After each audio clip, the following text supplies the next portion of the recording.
unha homenaxe moi merecida a persoas que, como Josefa e Antonio, xogaron un papel moi importante na resistencia á ditadura franquista nos anos difíciles da guerra e da posguerra. A súa actividade centrouse primeiramente na axuda aos fuxidos, para o que foi clave o traballo de Josefa como mandadeira na cárcere da Coruña.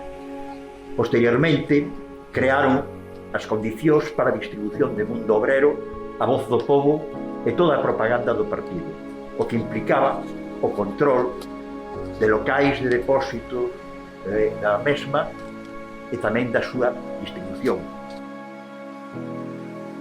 Llevaban un papel as trampas e hitos locais para o acceso a lugares con seguridade.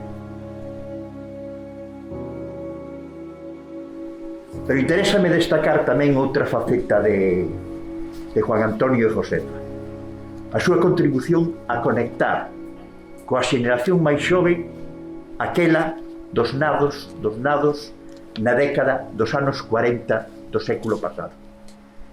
Era contribuir a dar o paso da época da resistencia ao franquismo cara á expectativa dunha alternativa distinta basada na loita de masas contra a dictadura, a nivel obreiro, estudiantil, etc. A nova loita que se estaba producindo.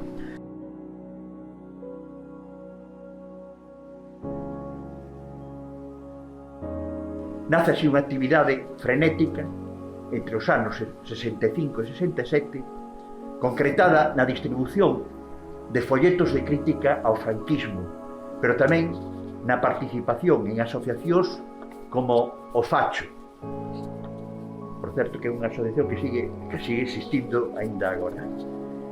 E no seu grupo de teatro, no Cineclub dos Dominicos e tamén na tentativa de crear outros clubs ou asociacións baixo o paraugas de Amigos da UNESCO, por exemplo, ou outro tipo de asociacións. Tentativas, por certo, que foron frustradas pola non legalización das mesmas. Nunca foron aceptadas pola chamada legalidade, que era unha ilegalidade franquista.